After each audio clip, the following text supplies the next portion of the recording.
I live by the sea. I've always lived by the sea.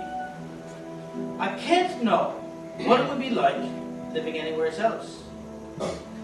The house I live in is made of stone that the sea has broken from these cliffs. It is a small house and sits close to the edge of the full tide. I'm watching the sea now. It pushes up on the beach in front of the house. It's not a pretty beach. It's made of gray stones that the sea has turned black by its rising over them and falling away. The rain has stopped, and the sea is gray. Each morning, by the way the sea looks, I know how to feel. Its mood varies, and so does mine. And I've seen every kind of fit it's able to throw against this shore. This shore. This shore is the only sea I know. The sea is a continent, and all I know of it are a few miles of this shore. My house was built before I was born, and it was built away from the seawall and a mile from the fishing harbor. It has a room upstairs, and it has a room downstairs. It is easy to heat from turf, or, if there is wood. I painted it white a few years back, because no other house is white, and I could see it from offshore when I went out to fish. I also painted it white because I felt like it. There's not too many times I do what I feel like. Neither does anyone else around here. I know everyone around here, and everyone knows me. We were all born on this island, and that's that. But because we began by the sea, and we live by the sea, there is no want to do anything apart from the sea. We can never get close enough to the sea without drowning in it, which is what a few of us do each year. Now each spring, when we tar the hulls and get ready for the mackerel, we sing some songs. The same songs. And when we're tired of working, we go down to the captain's and drink until wives start appearing at the door. But I have never married, and I find my way home alone. I had a dog a few years back. I did. A black dog. And he went everywhere with me. Even the fish. And when he died of fish poisoning, I missed him. Couldn't cook. And couldn't light the fire. And he was no good to talk to. But I missed him. Sitting there by the door. I suppose I still do. He cannot be replaced. Some birds come around, seabirds, and they come up to me to feed. I give them bread or whatever scraps there is. The birds have wingspan, sure, but no sense, no feeling. The wind blows off the sea. The only other time I've seen it blow the other way is in the middle of storms when everything is confused and the wind backs around and it seems like it's coming from inside the cliffs. I have a lot to remember, and I suppose something to look forward to. Mainly, I feel lucky on all the times I've come off the water and all those times that I nearly drowned.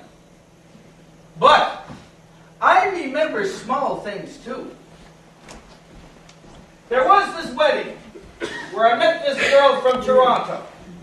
Maggie's cousin visiting for a week. Pretty girl. Around here you don't see a girl like that.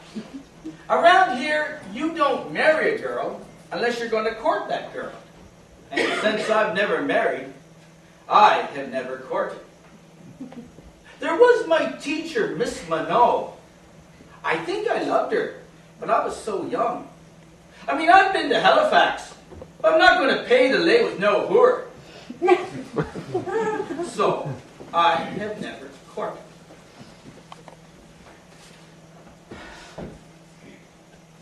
I'm looking out at the sea now. And I have some feelings for the sea. Something like the start of love. It was a pretty girl at the wedding. I talked to her. Would she remember? No. That was last winter. No! 2 winters ago. And so I know you don't remember me, Miss Stiles. But I was the fellow at the wedding. You might have seen me standing by the punch bowl looking at you. Oh, you must remember me. Because while I was standing there looking at you, I had leaned my arm to the table to give me an air of easiness. And I put my hand in the bowl up to the elbow. And then I stood there, dripping, like a net of fish for all to see. And if you didn't take notice of that, you must be a very kind person indeed.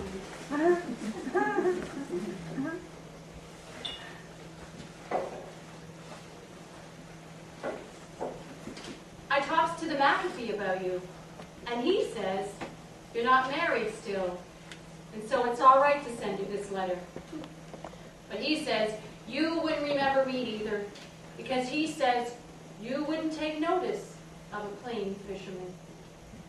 But whether you would or you wouldn't, would you be good enough to answer this letter? It's cold this year, longer than I can remember, but winter's nearly passed away. Truly yours, Calm Primrose.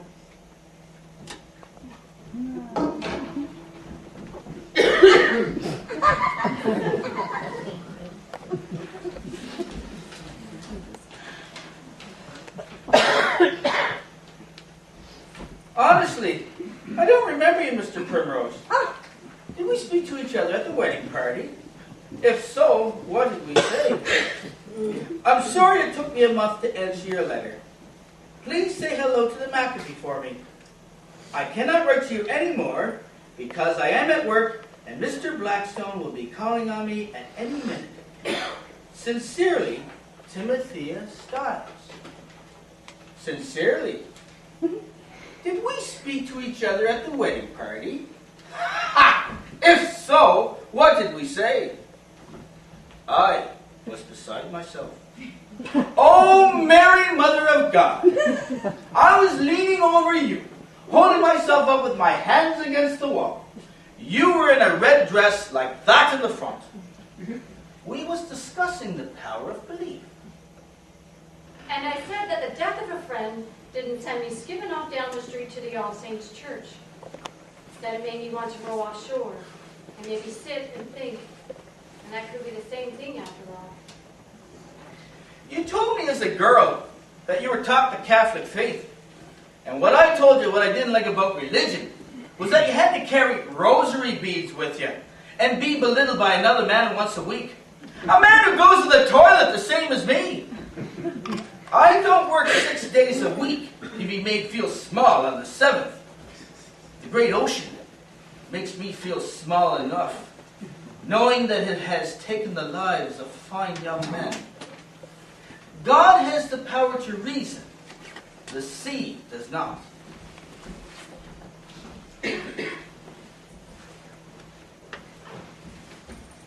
And now it says in the newspaper that he has taken the lives of 2 more men.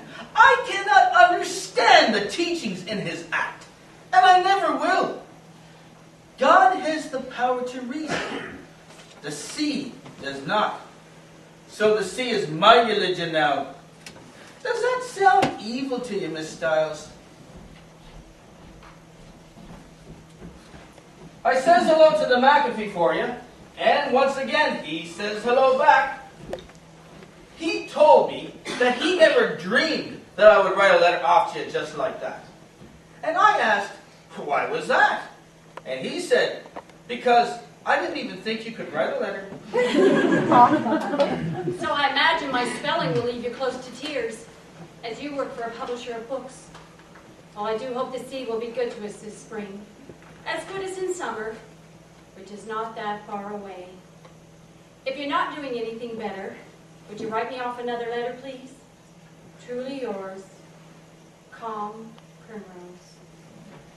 That was a nice letter you wrote to me. I don't think you should call yourself a plain fisherman. Fishermen are important too, just as important as farmers. I think you have a touch of the poet in you. Perhaps, if you hadn't become a fisherman, you might have become a fine poet. Please say hello to the McAfee for me. I do think you write a very nice letter, and I would like to read another. Truly yours, Timothea Stiles. Truly yours. Well, I think you write a very nice letter, and you will read another. The McAfee says hello. I imagine I'll be carrying this conversation between the two of you into next winter.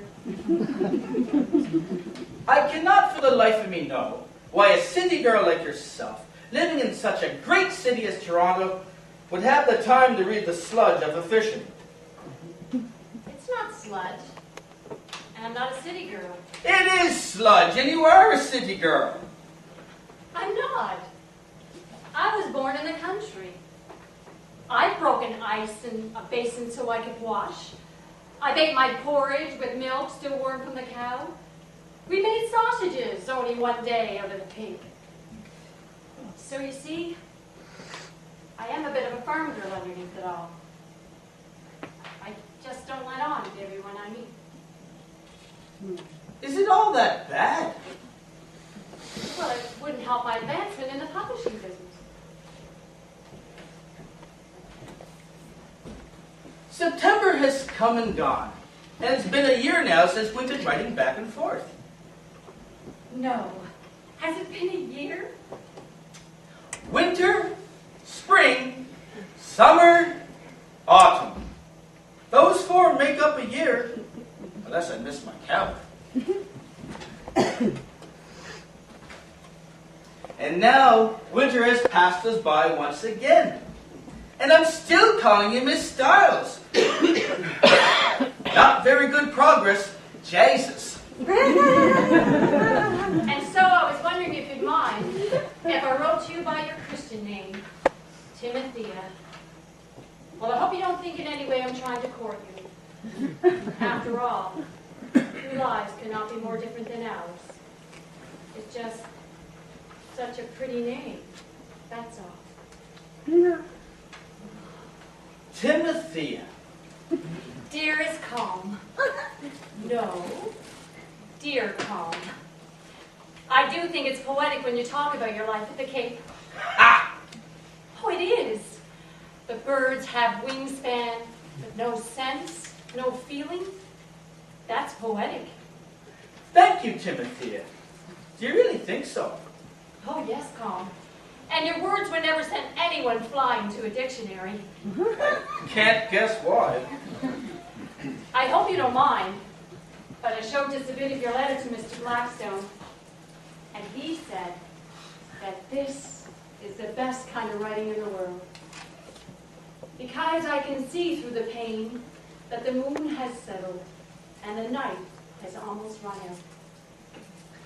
My dearest Timothea, I'll make this a short letter.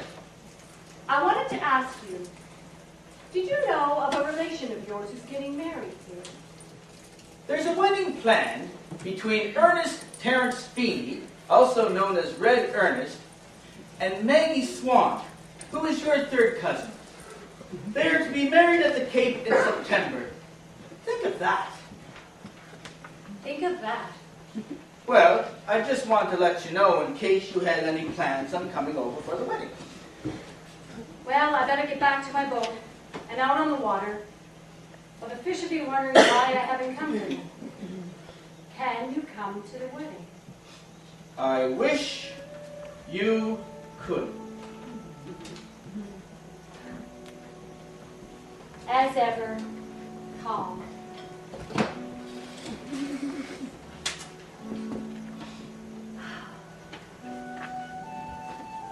I wish I could.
Calm? At last!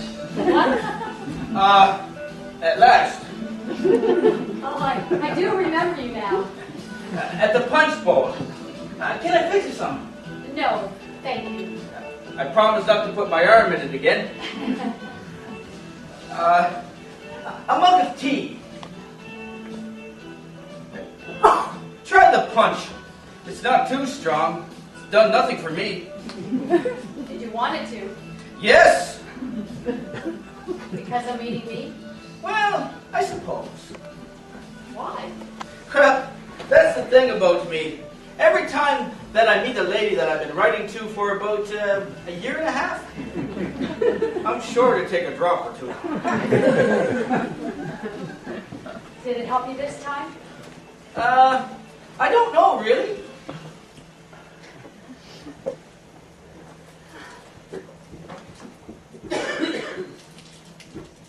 Am I different than you remember me?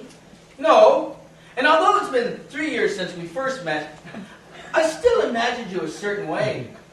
Since it's been a long time since we've seen each other, I was beginning to wonder if I was corresponding with who I thought I was corresponding with. In your letters, you sounded so alone. I mean, you're not married, and you're not 20 anymore. And I think I better shut my mouth while I'm sleeping. Are you sure I can't get you something to drink? Whiskey. Whiskey! Yes, please. I think I know where there's a pint stashed nearby. Yeah, I think you do too. I'll fetch us a drop from it.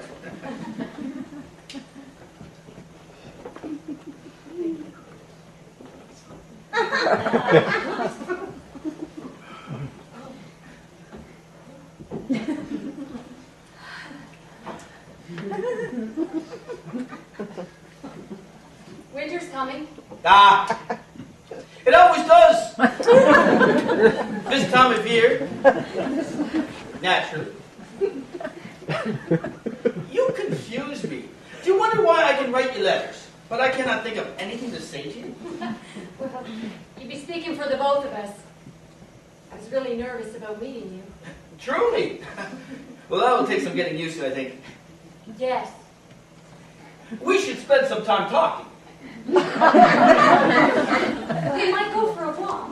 Tomorrow, at the Cape. It's a Sunday, and the weather will be fair and calm. Well, Colin. We could pack up some food. What do you think? Yes. No. There's no need. There's an inn on the mainland. The Plough and Anchor. That's to please both the firemen and the fishermen as well. I'll row you out, and I'll forge you a good lunch. It's brisk out, and we'll be away from the weather. I have to leave in the morning. Well, I thought you were going to stay the week. Well, this isn't my proper holiday. I only came down for the wedding. Oh, I see. I can't take my vacation till spring. Well, do they really need you there so badly that you cannot take a week off to refresh your glands, as they say? Well, they have rules for us. Well, I cannot say much for a job that keeps you in one place when you don't want to be. Oh, but I like my job. It's really fascinating. You know, sometimes some books come in, and Mr. Blackstone asks me what I think of them. Well, that sounds fascinating enough. Do they publish histories there by any chance? Oh, once in a while. Ah, I like the stories from history. We're quite confined here in the winter. Oh? Oh, yes. The winters are rather longish here. We have readings, and the McAfee or Mrs. Stoney will read historic stories to us. We sit by the fire, we listen to what's being read, and we knit. You knit. We knit all manner of things. We knit scarves. We knit hats. If the winter was long enough, we could knit an entire house.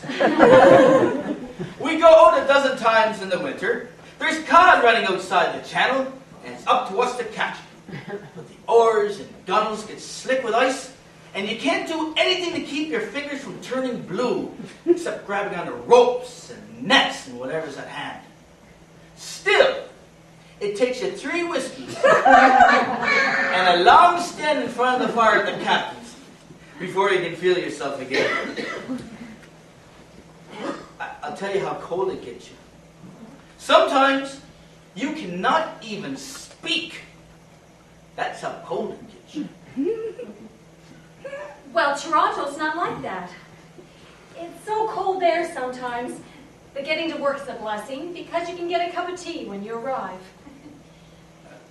Would you care for another drink? Oh, yes, please. You know, I work with very pleasant people. In a way, it's like my other home. And Mr. Blackstone, well, he's like a father to me, and I can always ask him for help. Like the McAfee, his father. That's a rarity. Well, he's like your father. I never had a true father. So, Toronto's not such a grind as you make out. That's right. You know, I should be more thankful than I am. There is more to living than a good job. Well, don't you see that you're stuck there for as long as they say? A woman doesn't mind that as much as a man. I don't think so. She couldn't. If that was my life around here, well, it would be a slow death for me. Now, who the hell you suppose is out there? What? There's a boat out there on the water. Where? Out there! Can you not see the boat? No. Well, hey, stand right up here.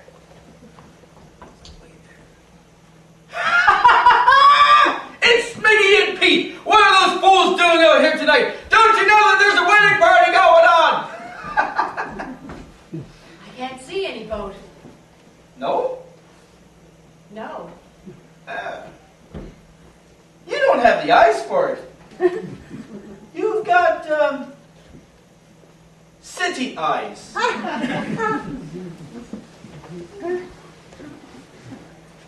So, have you ever left the Cape?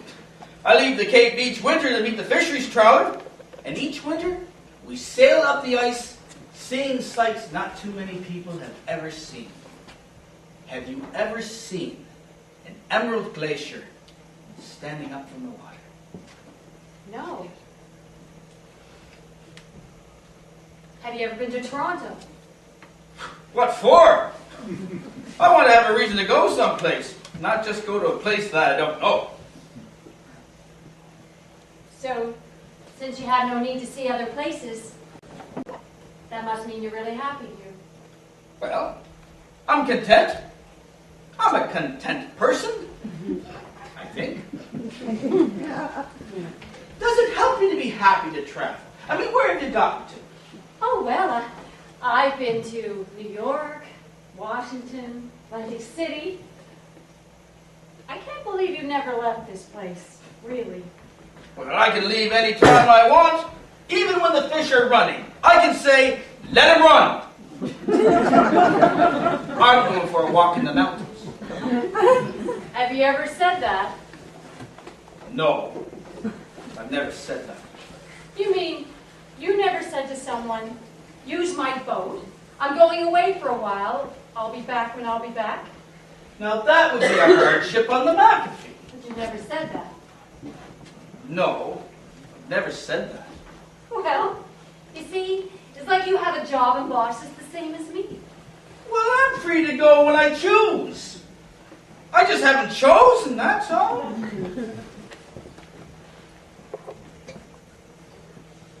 Or would you like to? Leave? Yes. To go where? Toronto, When? whenever you can. Do you want want me to go to Toronto then? Yes, Tom. Would I be visiting you? Yes, Tom. And where would I stay in Toronto? With me. Me and you. Go to Toronto. But I think I could spare 2 weeks.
So, that was the ragu of beef, was it?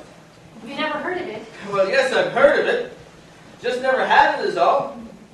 Now that I've had it, it's very good. Well, I'm glad you liked my first meal. Well, I'm going to have to make you my stew. But it must be cooked in a dirty pot. One with years of fish cooking in it. Can I get you any more of anything? No. I'm having my pipe now.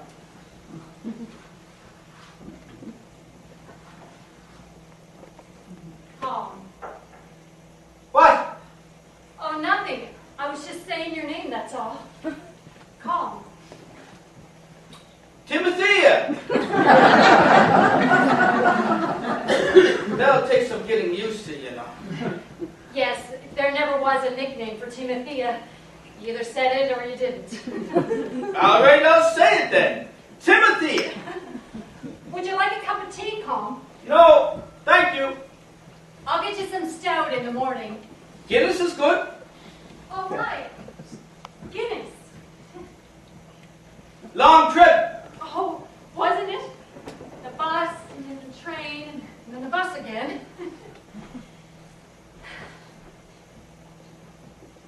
What's that smell? Well, that's incense. Oh? Well, don't look so put out, Calm. To make the room smell pretty. Well, I don't think it does. Oh, well, then I'll put it out then. No. Jesus. I didn't mean that. I meant it didn't suit me. Yet. There's a lot here that will take you some getting used to. Yes, I can see that, Calm. Would you excuse me, please? Naturally, I would.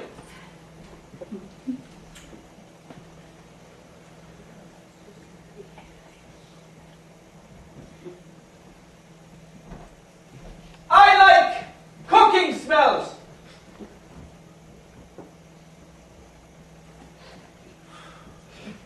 Smells like a goddamn Catholic church in here.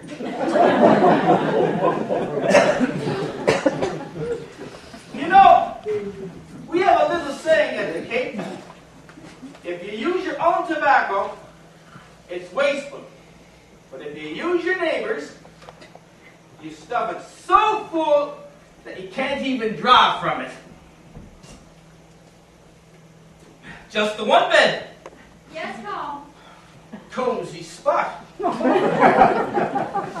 landlady said this used to be a music room about 100 years ago. Well, I am sleepy, Calm. Well, this might set you back a bit. You are talking to what you have before you is a 44-year-old spinster man. What? That's what I'm trying to tell you. I'm a spinster. An old maid Never been deflowered, as they say? But you mean never? Never. Not ever once? Not ever once. Promise. Oh, come. You don't have to say that to me. I mean, thank you for your concern. But you don't have to say things to me that you think I want to hear. You know, women are different. They like a man who's experienced. Somewhat. Well, you're going to have to find yourself another man. Because I'm not experienced. Somewhat. Truly. Yes, yes! For the love of God! I'm a virgin, man! So there's no point in pretending otherwise. Because pretty soon you'll know.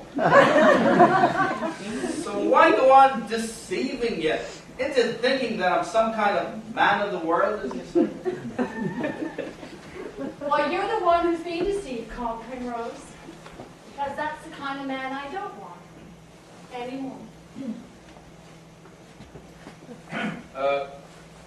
What's that you're wearing? Not sure. I guess there's nothing more to say. No, Colin. So, without further fussing around, I'll take you to bed. Yes, Colin. And you've realized that I've had no previous schooling in the task we're about to perform. Yes, Colin. And that I'm taking my chances here the same as you. Yes, Colin.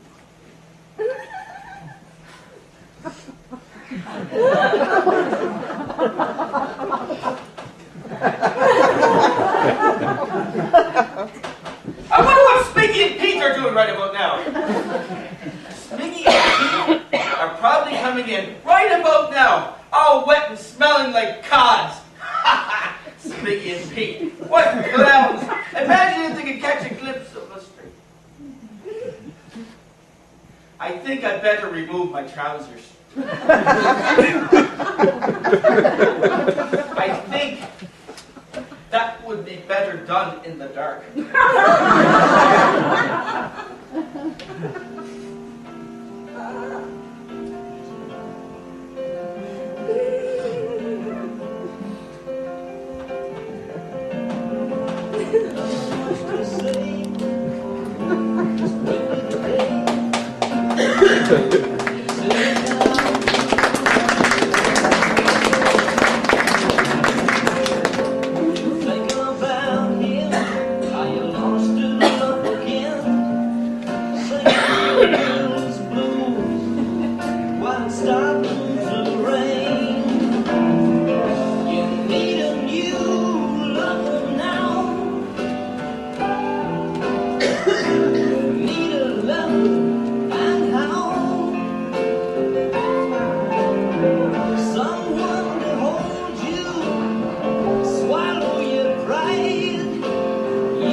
Yes?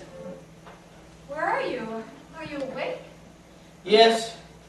I'm sorry For what? for falling off to sleep. Well, you're so tired. What time is it? Is it almost morning? It's 11:30. Do they leave the lights on all night? No.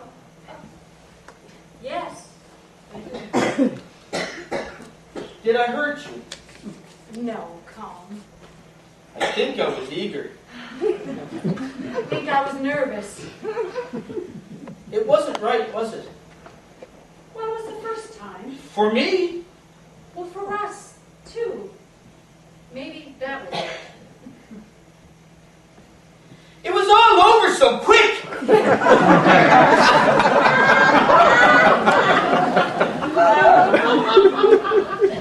I mean, it's damn sorry. Pitiful that you're teaching me what by rights is I ought to be teaching you. And I'm not talking about fishing here. Well, I don't think I'll have to teach you anymore. Lovers come in twos, this time you lose. Well, everybody must sometimes get lonely. Life goes by in years, far too many tears. And they cry by you, just for you only. Don't waste your time, you need a new lover now. You need a lover, and how? Someone to hold you, swallow your pride. You need a new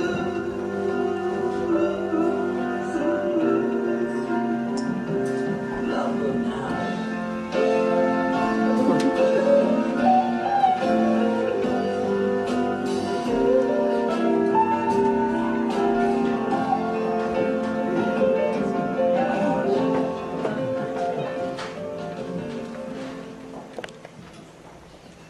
I'm home, Cobb. Hello! Hello. What are you doing? Sewing up my kit bag. Oh, well, I could do that for you. No, I always sew my own bag myself. Oh, I see you went out today. I bought you the same. I also brought you a surprise comb. Thank you, Timothy. Well, don't you want to know what it is? Yes, please. Well, I won't give it to you now. I'll give it to you after supper. Is it a gift? Well, I don't know. But how can you not know? Well, only you can tell me whether it's a gift or not. Well, what is it? I'll give it to you after supper. So, where did you go today? Well, I only got as far as the corner, Right. and then a couple of fellows begged a couple of bucks out of me, Yeah. and then I went to a pub, and another one wanted to have a fight. What? You had a fight? No, I didn't see the reason for it. Oh, good. I'm glad. I mean, you don't fight with strangers, do you? No. Did you get your job all right? Oh, yeah. I got there around noon. Everyone was gone. You know, I felt like a schoolgirl who had been bad. I'm sorry. Don't be calm. I loved it.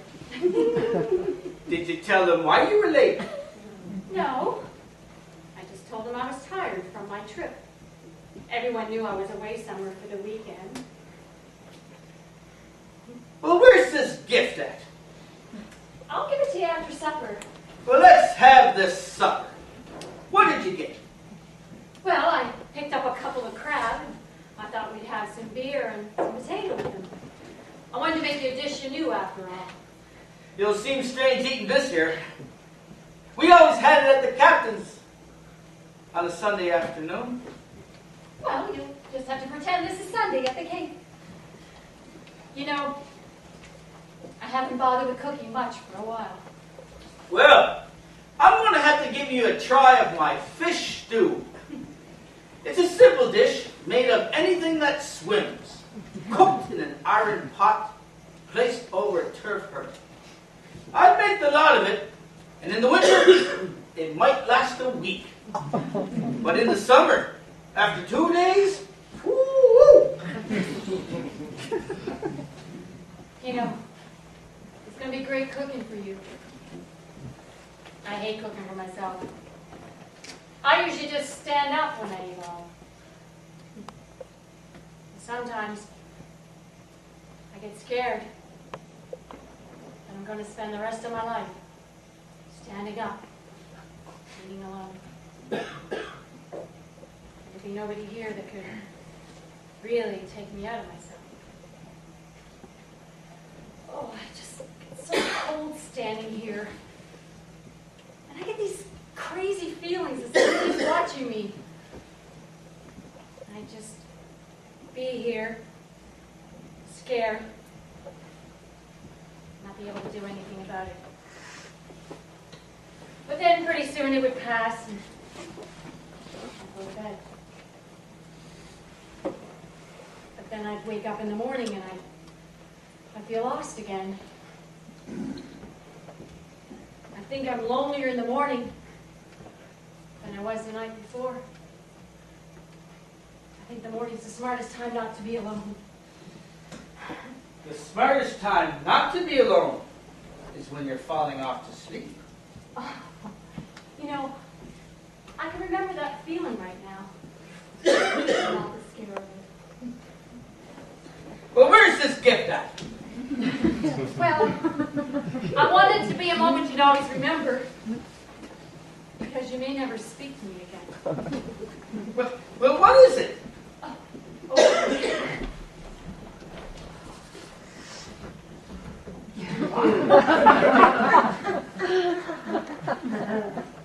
All right, Calm. Here it is. Small for the excitement.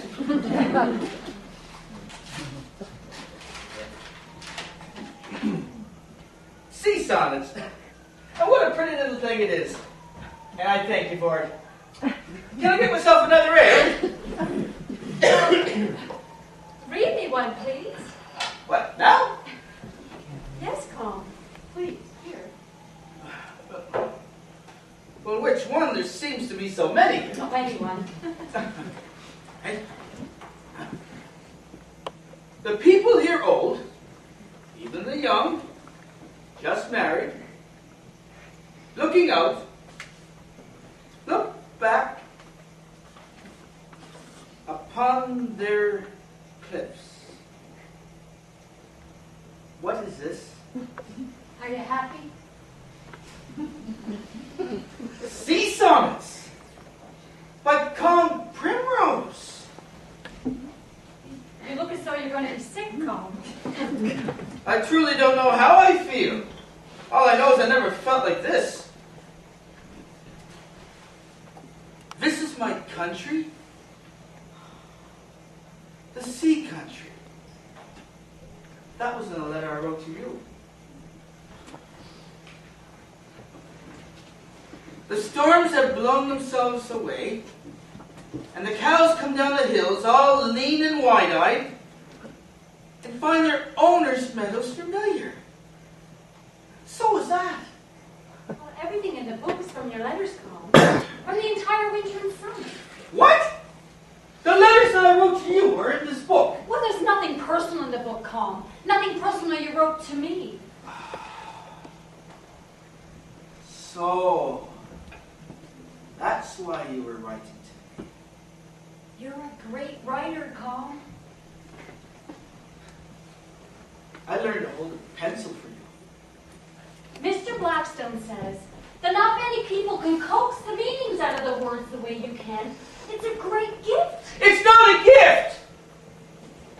I only did it to try to please you. But it seems so strange now, like they're in stone, like a grave, lasting. There's something permanent, Calm. Sea sonnets! And what the hell's a sonnet? I don't write poems. And yet here I am a poet? Is there an ale to be had here? Well, I bought some wine. Huh, poets don't drink ale now. Wine is for celebration.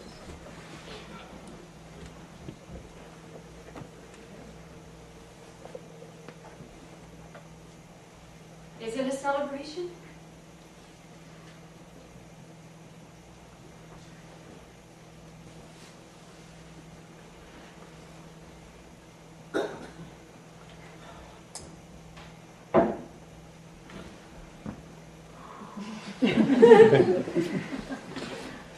God, yes.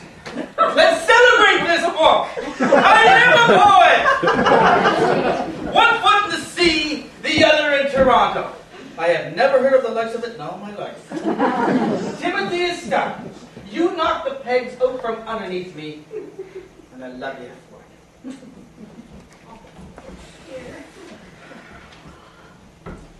I would have called it sea voices. No. I would have called it sea marks. Yes, sea marks. Those lines that the highest reach of the tide leave on the land to remind you that they'll be back. I think I like that much better. Well, naturally you would. 34.95. 34.95. You mean they're selling the thing? What if nobody buys one?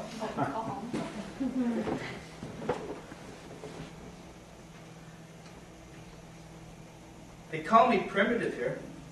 I know. Is that what I am to them? Primitive. Lasted. I am, you know. I am a primitive. And who the hell are they? Who never make sets for their dinners? Who run like schools of cods and jobs I never knew were needed? I think we have the same kind of, what's the word I'm looking for here? Rituals? That we do. Except they dress up for theirs. I'm not sure I like these pictures. The person who drew these pictures has never been to the Cape. That's a certainty. Probably not, Con. I mean, not too many city people have been there. But it's all described there in the book. I mean, the lady who drew these pictures has never seen the sea. It's a man. Fancy that! Darling pictures, but only I know whether they're right or wrong. I don't think I want my buddies leafing through those pages. You know, Con, you ought to be proud of this book. It might make you famous. They'd run me out. I'm calling them what they are, and they won't like that. People don't. But you're calling yourself what you are, too. You're putting yourself amongst them. Where I belong. Where you once belonged. No! Where I belong. But now you belong here. With me. Don't you? Don't you?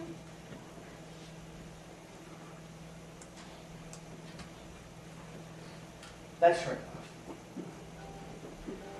I belong here. With you.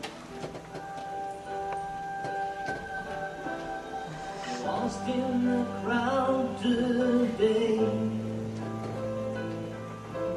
No one with nothing to say. You got to make your pay. And your sense of humor fades away. Do you dream of being somebody?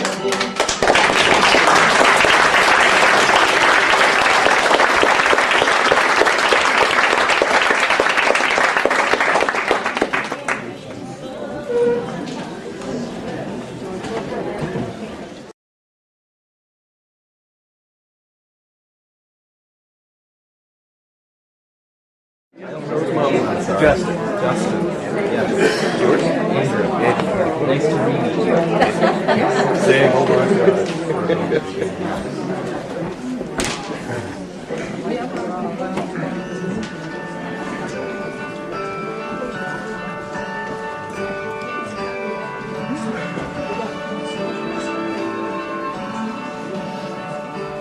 Whispering rain,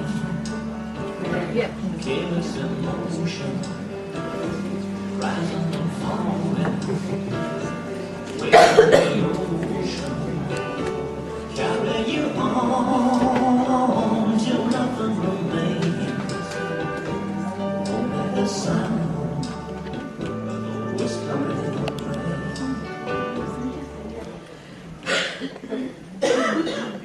Well, McAfee, here I am. Gone longer than the 2 weeks, haven't I? There's buckets of water between me and you, my dear father. And you alone doing the work for both of us.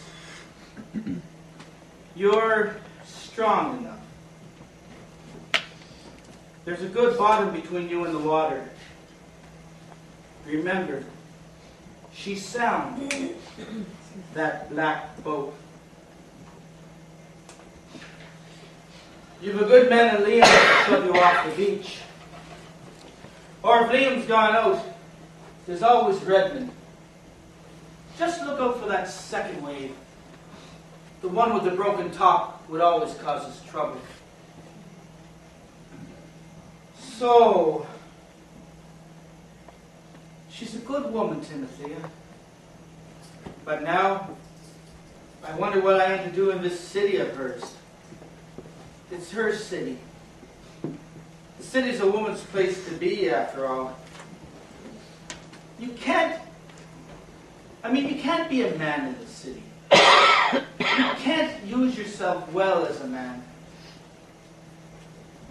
I've been meaning to ask her what she'd like to do about our future life together. But I think she's a woman that would cut the toes off a man. And I don't know what for. Still, don't you need a woman in the house? Even if it is to make you a cup of tea. Don't you need her there? I'm home, Colin.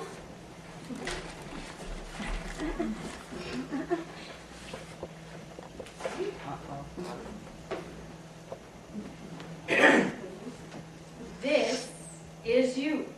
It's not. It is. Someone else. Oh, the man isn't you. He represents you. Right.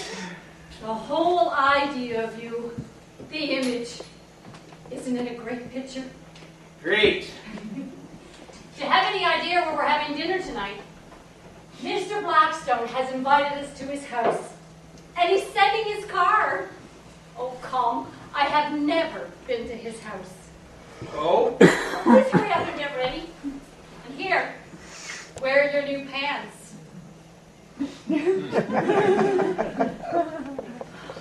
What's all this?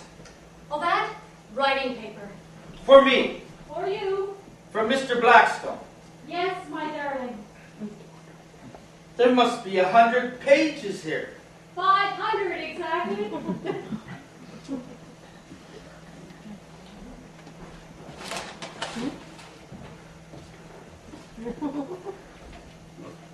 And this doesn't look anything like me at all. Please hurry up and get ready. He's sitting on kelp. That's not something I do. No one with any sense would be sitting on a stack of seaweed. Well, he's sort of squatting, isn't he? Well, what's he supposed to be doing? He's thinking, dreaming. Squatting. It's a picture of a fool. Tell Mr. Blackstone that I cannot write so many letters. To anyone. Not even to you. Well, how do you know for sure? I just know, that's all. Well, there's other things you can write besides letters. Such as what? Well, he was hoping you saw things around here that might have touched you. Yeah, there are a bunch of yahoos strutting around the streets. And one of these mornings, I'm going to get myself into a fight. Now, am I to write about that? Well, what about all the wonderful things you've done at the cave? I fished herring and mackerel with a net. I'm here now. You could invent stories. I'm not the kind to invent stories. But that is you. It represents me. Would you like to look for work? I noticed that they just don't hand out jobs to maritimers around here. They're careful about that. And what am I to do then? I don't see them making sets along the Humber River, do you? Don't you ever want to write anymore? I don't know. I mean, don't you aspire to do something with the rest of your life besides fishing herring and mackerel with a net? Well, I do and I don't. If you mean sit around a table all day and aspire, then I don't. Don't you want to move people with your words? Move what people? Do I know these people? No, they're the same people you were just talking about who sit at tables all their lives. I have no reason to be writing about those poor bastards. I ain't no bone to pick with them. Didn't you like writing letters to me?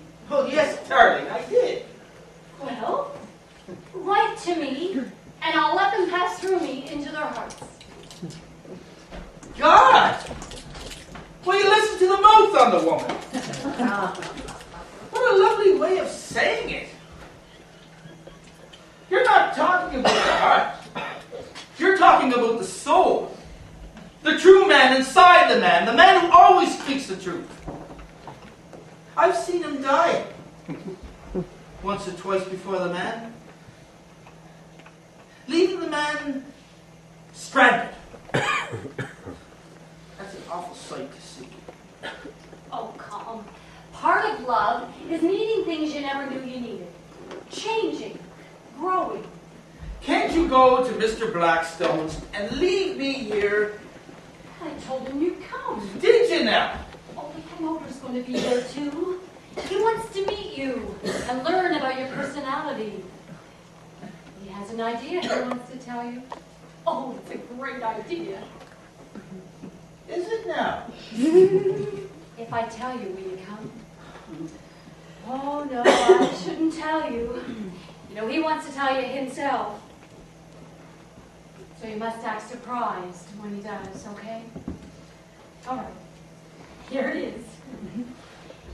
He thinks that you ought to read from your book to the Wednesday afternoon club next week. I never do that! Come! For the love of God! You sit around here, drinking your beer, eating your food, and sucking on that pipe of yours like some goutish old man.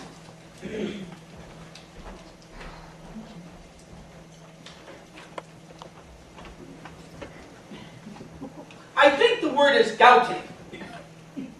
Right. Like some gouty old man. Oh, I am I? Well, I'm your gouty old man. I mean, after all, you did find me, didn't you?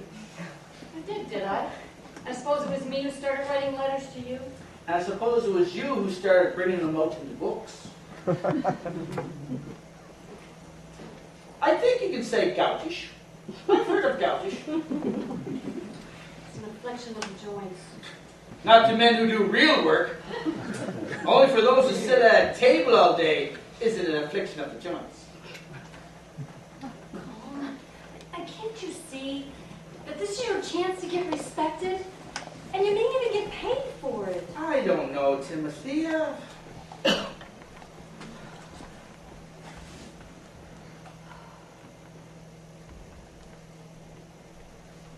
Are you a masochist? Pardon? You know, a masochist. Someone who likes to suffer. Right. That's what I am. That's what's become of me, all right.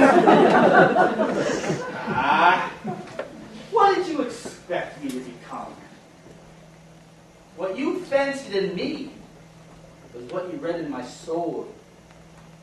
When my soul needs to breathe a little. It's been so long off the water that all I have left now is to remember it. I do love you very much, my darling. I suppose I'm dying a bit because of that love. A slow way of dying. What will I wear? Your new pants.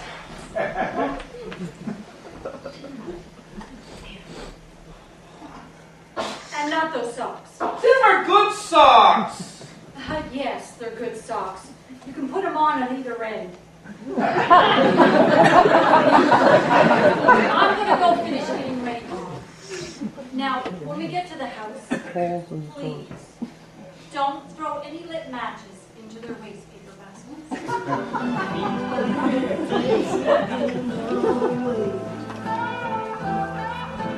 Feeling like you can't fit.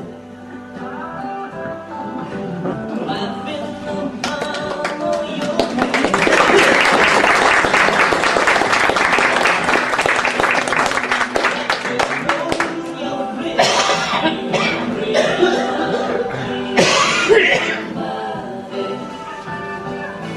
The train's really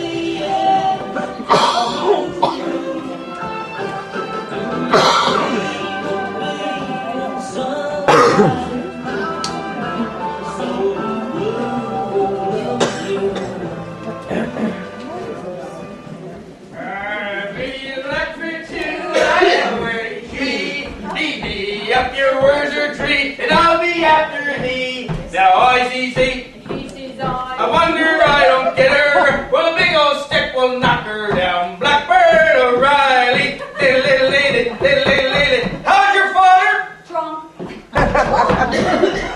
St. Paul, James Boyle. Tom, get away from there. Imagine. He brought us all the way home. What a fine steersman that fellow was. That chauffeur. James. Right. He brought us through the reef. Safe home. We sailed home all right with a bag of wind in our sails. How did I behave? You notice that I didn't throw one single lit match into a waste paper basket. No. You spat in them instead. Shame on you. But I think he liked you anyway. Old Blackstone. He's a good man entirely. A quick drink to your friendship, sir. That promotions man. I don't know about him. He's only doing his job, you know. He had a mouth on him. What was that he said to me? What the hell was it that came out of that man's mouth? He called you a horizon-eyed fisherman. Perfect. I could see the change in you when he called you that. Jesus. What pretty words. It's words like that makes riddles out of feelings. Well, if that's poetry, it's not exactly what I'm after. Well, you're my horizon-eyed fisherman. No more, no less. Come, be my horizon-eyed fisherman for tonight. I do wish I could talk of love to you, Timothy. Oh, you did fine, Colin. Like the others you've known. There hasn't been that many. Like your ex-husband tonight. He talked of love to you, didn't he? Go get us a drink, will you, Colin? You never answer me right off, do you? I've noticed that about you. Yes, Tom. I suppose he did talk to me like that. I mean, Eric was a real smarty. Always good with the words. And still is. Well, if he calls on you again, I'll mark him for life. You'd do that, wouldn't you? I swear my arm by it. Don't be angry at him, Colin. It's a thing of nothing. Still, it's something that you should hear once in a while. Be soothing to you. It's great, but there's nothing behind it. It's like a little kiss behind the ear. Nothing more. I never once did that. It's not the point, Colin. I'm saying it's a thing of nothing, and people only do it when they're trifling with each other. Well, we don't trifle with each other. Oh, get away. We're past all that. We don't. Do we? And we never did. Well, you're a direct man, Colin. You get to the purpose of things. Would you have me any other way? I wouldn't change your way, and that's the truth. It's your maritime way that I love. Pardon? The sadness is there when you say that you love me, and the sadness is there when you laugh. That's happiness. That's a sad happiness. You have more joy in you than any man around here. Anyway, it doesn't matter. It's not the place. It's the man. And who do you love? Who else? Only yourself. And who do you love? Who else? Only yourself. Oh, come. You do love talk, Timothy. And, you know, I could call you all manner of things. I could compare you to all the things I like. I could compare you to my boat. I could say, your scuppers are clean. And you're lean without being touched. And you come through the waves straight and dry. Smarty. I could compare you to seabirds. Well, no, they do eat fish heads and they take a flying crap in the air. Oh, me nerves! Oh, me nerves, is it? Shedding all your lady manners. And I love you better for it. Oh, calm. You know, no one around here would understand me if I talked like that. Except me. Oh. Hey, isn't it great about the Wednesday afternoon club? I'll be shaking. But I'll tell all those old ladies all they want to hear. There's a lot to say, you know. Well, they're not all old ladies. I'm going to be there too. Well, will you help me pick out what I am to read and what I am to say? I don't want to read the crap that promotion man wants. It's got to be me that's talking. You know, I can hardly believe that if all goes well, you're going to take us down to New York, and he might even get us on the David Letterman show. Never. Well, I'm not the only Cape man that's been to New York. Where I come from, if you make it to Halifax, you're considered a globetrotter.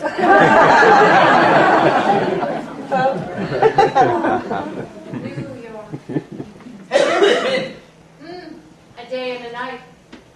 And it looked fantastic. Well, when I get on the TV, what am I supposed to do? Oh, well, David will introduce you, and he'll sit you down beside him, and then he'll probably ask you a couple of questions, you know, about the Cape. And then he'll casually say to you, now, calm, why don't you read us one or two of your poems? And that's when I'll shit my pants. Then you'll get up, and you walk over to the corner where they have this fishing net hanging, and you'll sit down in this make-believe boat, and you reach into your pocket, pull out your book, and you'll read. This is my country, the sea country. This is my home, where the fields run deep. And if there are hills, they are my hills of sea. And then everyone will applaud you, and Dave will shake my hand. You know it word for word. Why don't you read it then? And then they'll lead you off. They'll pay you for coming. They'll pay me right there. Oh, no, they usually send that along later. I might like this poetry stuff. Yeah, they pay you for all your trouble. What was that you were saying to Mr. Blackstone about going back to the Cape? Well, I will go back. One day. You will? I cannot turn my back on my place. How can I? I mean, it was my... Well, it was my home. Well, you can't say it's your place anymore. I mean, it's the place you once were from. Like I was once from the country. You'll always be from the country. Ha! You're a country girl. Aren't you never going back? No, I'm never going back there. I mean, a young woman's supposed to do more in life than knit and pick fruit and milk cows. I seem to last to that. there's a draw there. There's a beauty. Maybe there is to you, dear man. But I know the roughness of it as well. I've come from that roughness. And I'm not going back to it. There's a great fear in me of living again where things taste good, only because they're so hard to come by. Well, I have to get back to mine. I mean, my father's there. God be good to him, and he's doing the work for both of us now. I'm weaker than you are, Paul. I can never leave here. I know there's a draw for you to go back there, but that's not something I could ever get into. Can you understand that? That Toronto is a better way of life. Yes, I think it is. I mean, here in Toronto, I don't have to break ice to make a basin of water. I've been to your cave, and it always seemed like I was walking uphill. And I never stopped hearing the wind. I used to see. Always. You're not going back with me, are you? I couldn't. I've wondered about that for the last few weeks now. Me too.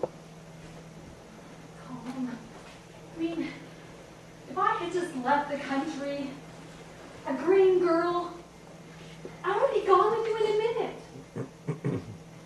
Now, I have my place here, my position, and I have a need to rise.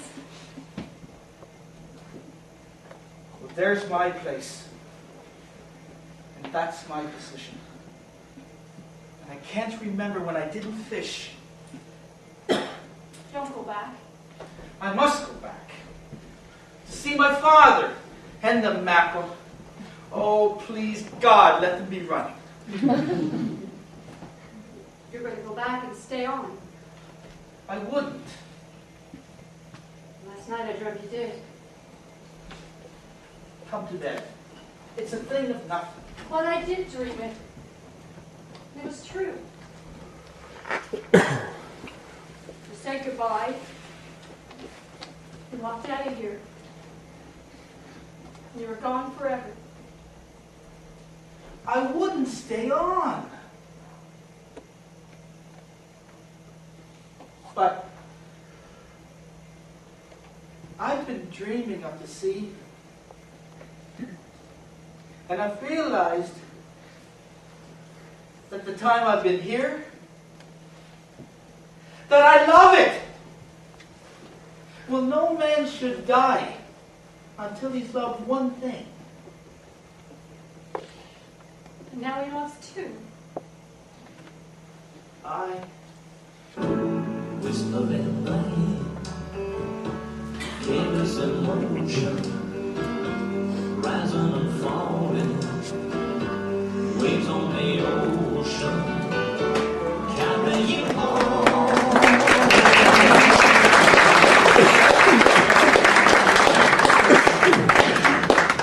With a whispering rain, open the sound, with a whispering rain, only the sound.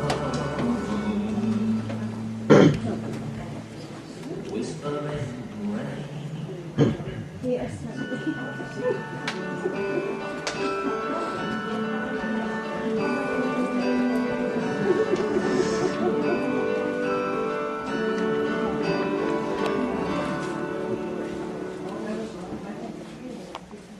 I don't know where he is. Well, he's probably on his way home. Oh, no, he'll be there, sir. Well, of course he's never stood up in front of a group of strangers before. There are no strangers where he comes from. No, of course I want us to go to New York. Please, tell them not to cancel. Well, no, he wouldn't be at a bar this time of day. He's probably gone for a walk. It's such a beautiful day. I wonder, I don't get her. You'll be Let me here, go sir. I'll stick give you the my knocker, word. Yes, knocker, you'll- right, How's your father? Drunk. I killed myself a power full of whiskey today. A power full of whiskey. I thought I'd drop by and see if you could sing us a little song. Don't be giving me any trouble. Don't be giving you any trouble. Do you have any idea what today is? It's a Wednesday. You could do with a wash. You could fix your clothes and your hair as well. Yeah, well, how about that? Don't be telling me that this has slipped your mind. It didn't slip me mind.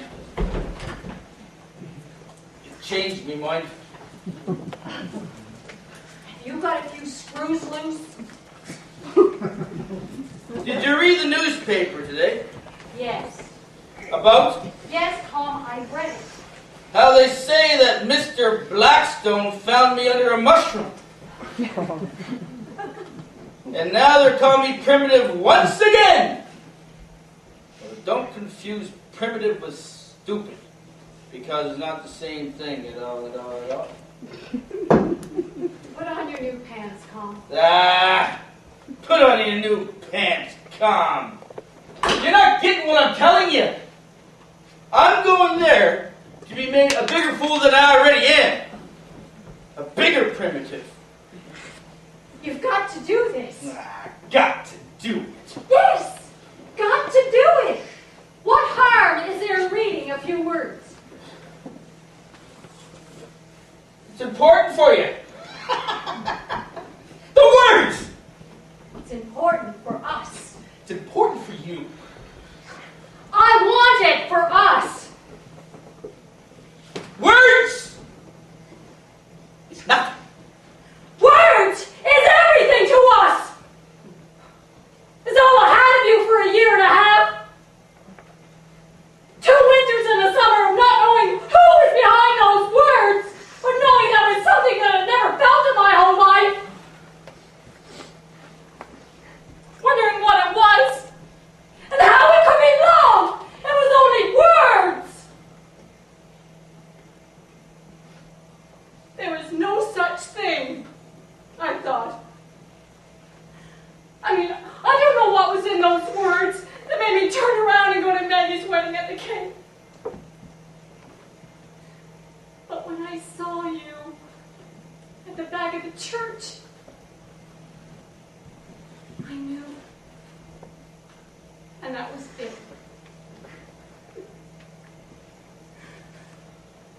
There has nothing that has come of my life here. Not my marriage, my job, none of it that has meant so much to me. And it was all in your words, and it was all true. Calm? What's the matter?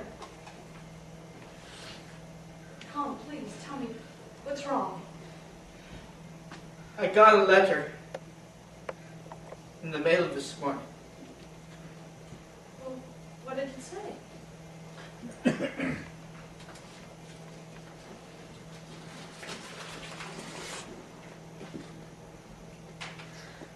Words. Calm. Please. Tell me, what does it say? It's from Mrs. Stoney. They found the McAfee. Oh, calm. He's been missing for 10 days. He's been dead in the water for 10 days. The only way they could tell it was the McAfee was from his jersey.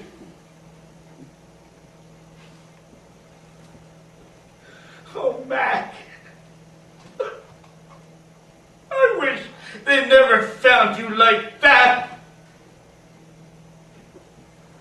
Like that!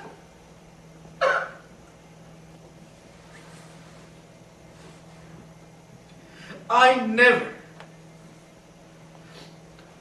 want to be found like that by any man. Oh, Paul. You're not going to drown. No, I'm not. Not here. I'm safe here, aren't I?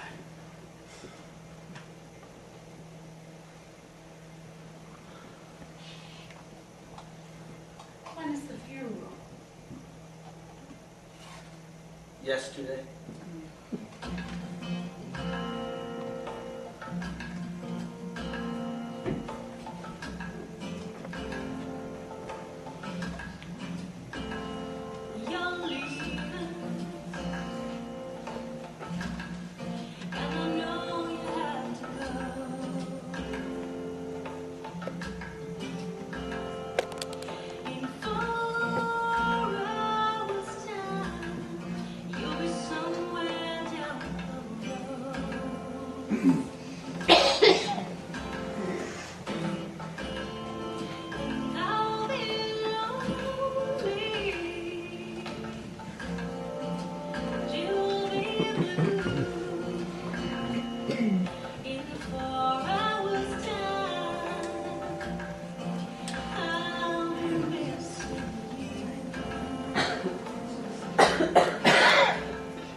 I'll say a few words to you, and then I'll read you some marks that I made at a place as far away as this room is to the other side of life. Do any of you remember what a sunrise is like? It's sort of a gray meeting of clouds at the east and the lightning of the sky, swiftening, lightning, swiftening, lightning, until it is there. Have any of you ever been out on the dark water with not much sea running? And you know, really for true, that if you hold your hands out like this, that they'll be warmed by the sun that is coming. For these elegances, you must become a fisherman. Fishing is, after all, a simple matter. You set your nets and you haul them in.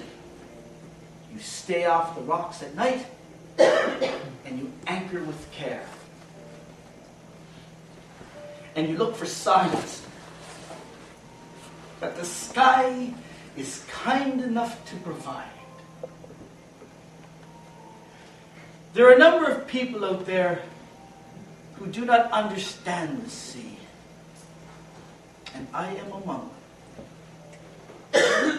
The sea is never simple, with its strange habits, currents, and bears watching. The sea is not a sentimental place to go. It is waiting for you to make a mistake. After all my years on it, I am kin to it, but I'm not married to it. The sea is not a woman after all. It has been my life, good and bad. And the sea provides.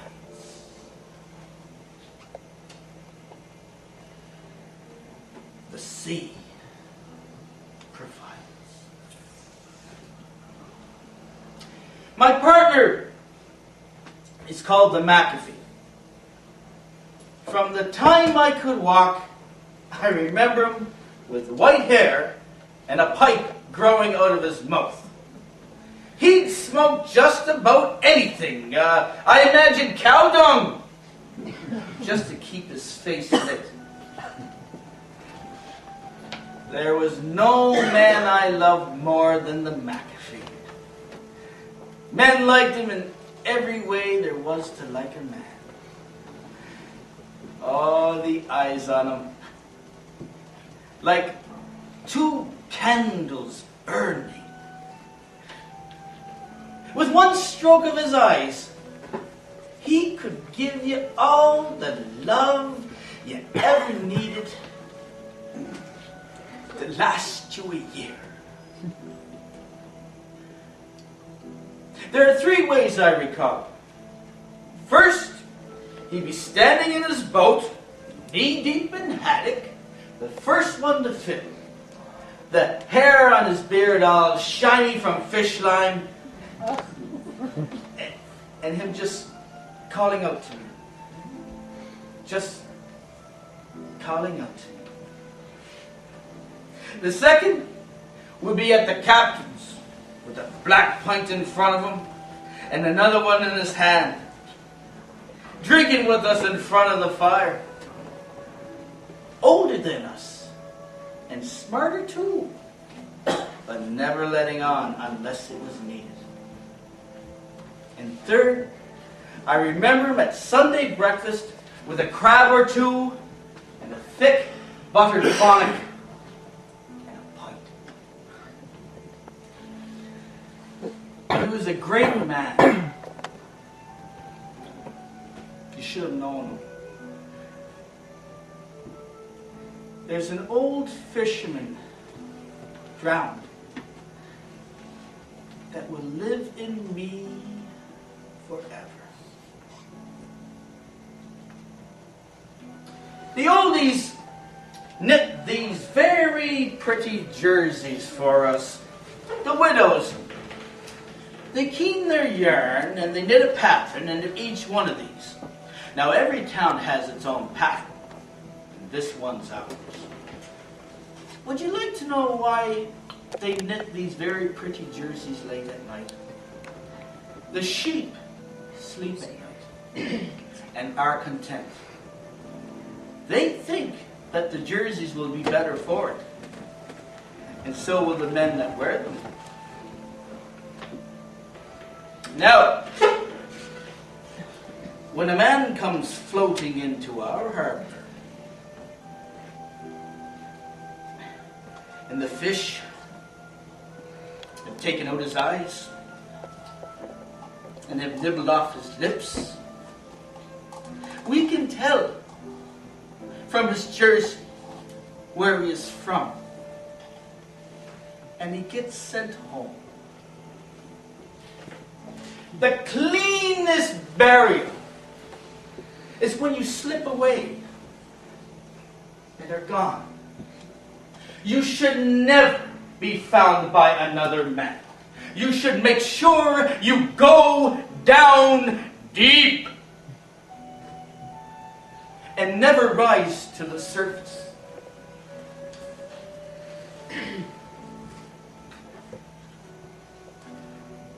Let your loved ones remember you the way you were when you went out. You shouldn't go floating into your coast looking for your harbor after the fish have eaten from you for days and get washed up on the shore like that, putting frights into people. and being asked to be buried once again. This time in the ground.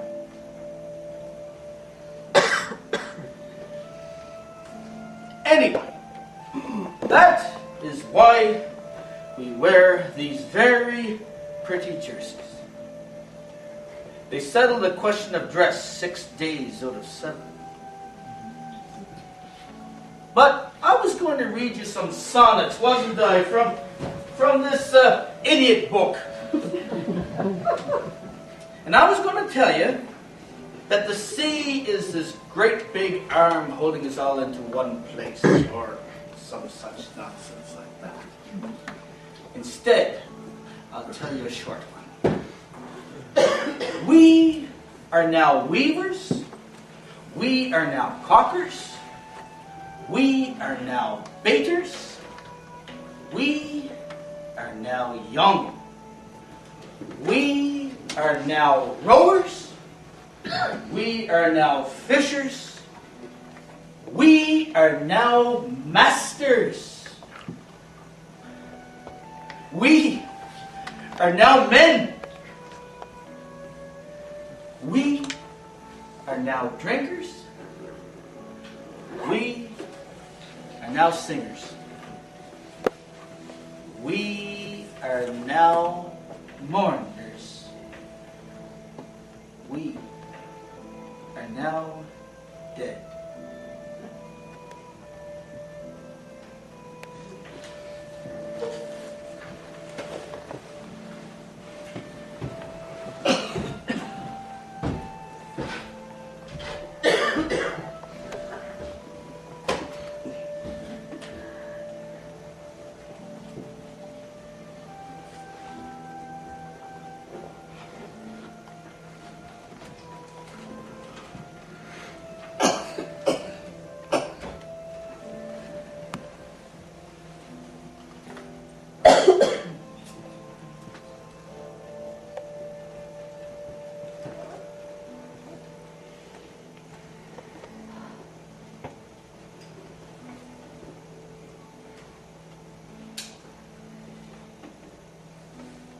Dear love, I've had my hands full for the past few weeks building the new boat. And if I keep at it, I would imagine she'd be afloat before the spring runs. You know, I found a dog hanging around the house, and no one seems to care where he came from. Smicky guessed he fell overboard off a Russian trawler during the storm and swam ashore. Oh, he's a brave lump of a dog, with a lively enough step, but the heaviest of his work is going out and coming back in. Do you think I'll ever be able to teach him how to kick the door shut behind him? I'll be writing to you again when the boat's in. I think that will be a good thing. If you can, would you write me off another letter and let me know what you were doing? So, good night. I think about you every day and night. And I'm sort of crying now. And I think you are too. As ever, Tom.